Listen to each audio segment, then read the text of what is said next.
अंधेरा धीरे धीरे कम होने लगा था और सूरज की रोशनी चारों ओर फैलने लगी थी। मुर्गे के चिल्लाने की आवाज आ रही थी। सुबह हो गई थी, लेकिन बोला राम अभी भी अपने बिस्तर पर सो रहा था। उसके मुंह पे आधा कंबल ढका हुआ था। चलो उठो बोला राम, जल्दी से रेडी हो जाओ। सोने दो ना मम्मी। कल स्कूल में तुम्हारा क्रिकेट मैच है, भूल गया क्या? वो तो कल है ना, आज तो संडे है। सोने दो ना आप। देखा, मैंने कहा था ना कि मुझे कैप्टन बनाओ। ये कैप्टन तो कुंभकर्ण है, अब तक सो रहा है। ये क्या मैच जिताएगा? बलि की आवाज सुनकर बोला राम फट से उठ गया। उसने देखा तो बलि, शौर्य, कृष और मिष्टी हाथों में बेन, बॉल और स्टंप लेकर उसके कमरे में खड़े थे। अरे, तुम सब यहाँ? हमने सोचा कि कल के मैच के लिए थोड़ी प्रैक्टिस कर लें। हाँ बिल्कुल। और बली, तू कैप्टन बनने से पहले थोड़ी बॉलिंग की प्रैक्टिस कर लेना। कहीं ऐसा ना हो कि सबसे ज्यादा रन तेरी ही ओवर में आए। बोला राम की बात सुनकर सब हंसने लगे। बोला राम के घर के पास में ही एक पार्क था। वहां सब बच्चे क्रिकेट की प्रैक्टिस करने के लिए पहुंच गए। बोला राम बैटिंग कर रहा था और कृष बॉलिंग कर रहा था। तभी बोला राम ने एक शॉट मारा और बॉल हवा में ऊंचे तक गई। बली कैच। कैच। कैच। बली कैच पकड़ने के लिए दौड़ा और दौड़ते दौड़ते अचानक गिर गया। गिरने की वजह से उसे चोट लग गई। अगले दिन मैच था। चोट की वजह से बली मैच नहीं खेल पाया। बली की जगह टीम में बोला राम की क्लास के दूसरे बच्चे रघु को ले लिया गया। मैच का दिन आ गया था। बोला राम ने धमाकेदार बैटिंग करके मैच जीता दिया। सब लोग बोला राम की वाह वाह करने लगते थे। उसकी खूब तारीफ हुई। अगले दिन क्लास में सब बच्चे मस्ती कर रहे थे। बली प्लेन बनाकर उड़ा रहा था। तभी टीचर अचानक क्लास में आ गए। उन्होंने बली को प्लेन उड़ाते देख लिया। बली, चलो खड़े हो जाओ और आगे आओ। लेकिन मैंने कुछ नहीं किया टीचर, किसी और ने प्लेन फेंका था। मैं तो बस देख रहा था प्लेन कैसे बनता है। ठीक है, तो अब तुम आगे आके सबको ये बताओ कि मुर्गा कैसे बनते हैं। चलो आगे आओ और मुर्गा बनो। मैं अकेला नहीं था प्लेन बनाने में, ये कृष भी था मेरे साथ। टीचर, मुझे तो प्लेन क्या कुछ भी बनाना नहीं आता। अबे, तूने ही तो मुझे सिखाया था। लेकिन मैंने तो सिर्फ तुमको ही देखा है बली। चलो मुर्गा बनो चुपचाप। बली मुर्गा बनने की कोशिश करता है, लेकिन उसका पेट मोटा होने की वजह से उसको मुर्गा बनने में थोड़ी प्रॉब्लम होती है। साइलेंस। बच्चों, आप सबके मंथली टेस्ट के मार्क्स आ गए हैं और इस बार सबसे ज्यादा मार्क्स है बोला राम के। बोला राम अपनी जगह पर खड़ा हो जाता है और सब तालियां बजाने लगते हैं। और दूसरे नंबर पर है रघु। रघु भी अपनी जगह पर खड़ा हुआ और सबने उसके लिए तालियां बजाई। टीचर, सबसे लास्ट में कौन है? सबसे लास्ट में है ये मुर्गा, यानी बली। क्या? जी हाँ, तो बेटा प्लेन बनाना बंद करो और पढ़ाई में फोकस करो। चलो जाके बैठो अपनी जगह पर। टीचर के कहने पर बली अपनी जगह पर जाकर बैठ गया। पीरियड खत्म होते ही सब बच्चों ने बोला राम को कांग्रेचुलेशंस दी। बोला राम सभी टीचर का फेवरेट स्टूडेंट बन गया था। लेकिन रघु को बोला राम की तारीफ सुनकर जेलसी होती थी, क्योंकि वह क्लास में फर्स्ट आना चाहता है। लेकिन हर बार बोला राम ही फर्स्ट आता था, जिसकी वजह से रघु को हर बार सेकंड ही रहना पड़ता था। एक बार स्कूल छूटने पर सब बच्चे अपने अपने घर जा रहे थे। बोला राम घर जाने के लिए अपनी साइकिल लेने गया था, लेकिन जब वो अपनी साइकिल जहाँ पार्क की थी वहाँ पहुँचा तो चौंक गया। अरे, मेरी साइकिल कहाँ गई? मैंने तो अपनी साइकिल यहीं पर पार्क की थी। परेशान होकर बोला राम इधर उधर जाकर देखता है, लेकिन उसको अपनी साइकिल कहीं नहीं मिली। तभी अचानक रघु वहाँ पर आ गया। क्या हुआ बोला राम? मेरी साइकिल नहीं मिल रही। क्या तुम मुझे अपनी साइकिल पर घर छोड़ दोगे? सॉरी बोला राम, मेरी साइकिल में जगह नहीं है। ऐसा करो ना, तुम आज पैदल ही घर चले जाओ। यह कहकर रघु हंसता हुआ वहाँ से निकल जाता है। वो ना हो, दाल में कुछ तो काला है। जरूर इस रघु के बच्चे ने ही कुछ किया है। अब चल के जाना पड़ेगा बेटा।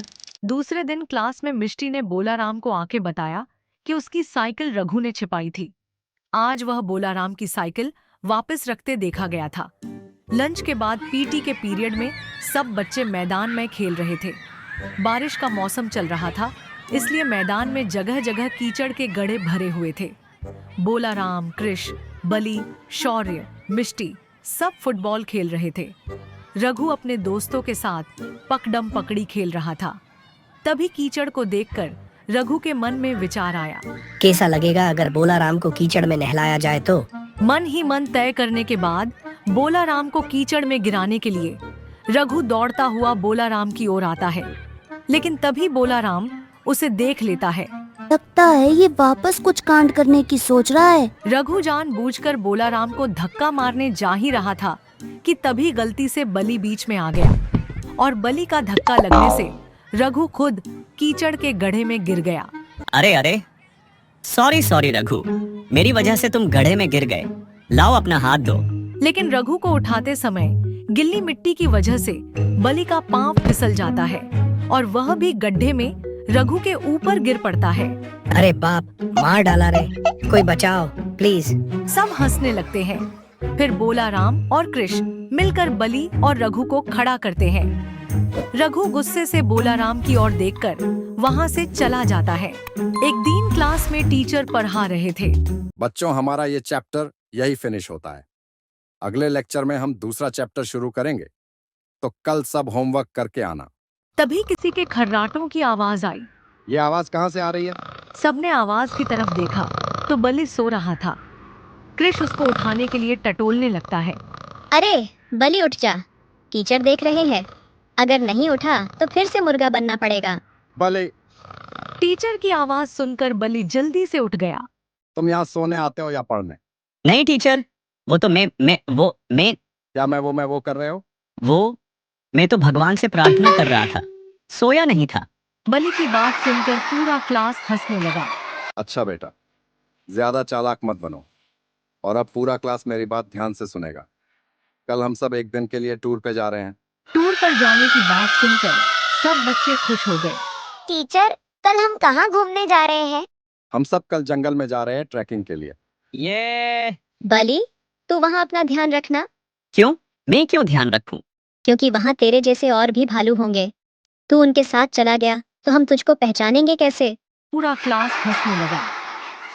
चलो कल जंगल में बोलाराम को कहीं फंसाने का प्लान बनाना पड़ेगा।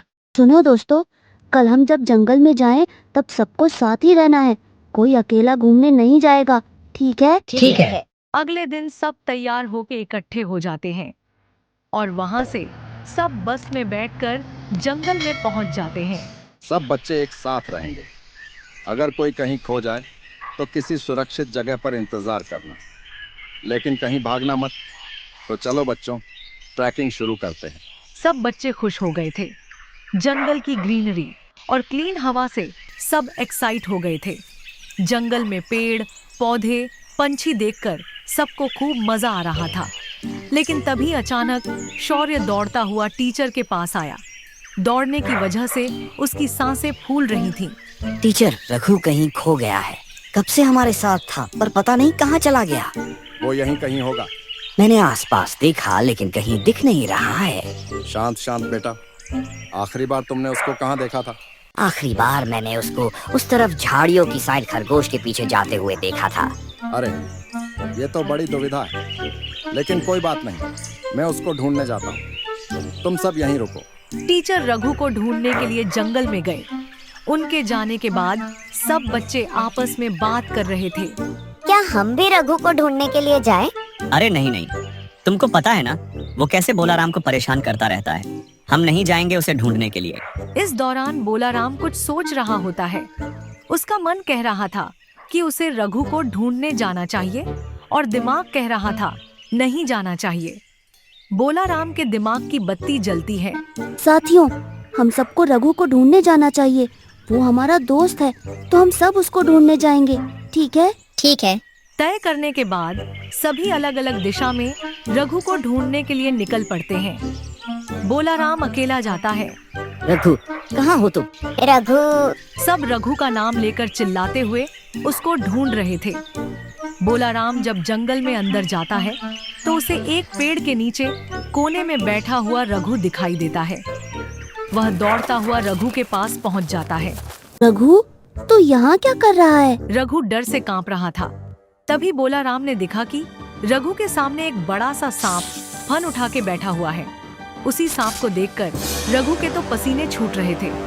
बोलाराम ने कुछ सोचा और फिर अगल बगल में देखा। उसको नजदीक में ही एक लकड़ी पड़ी हुई दिखाई दी।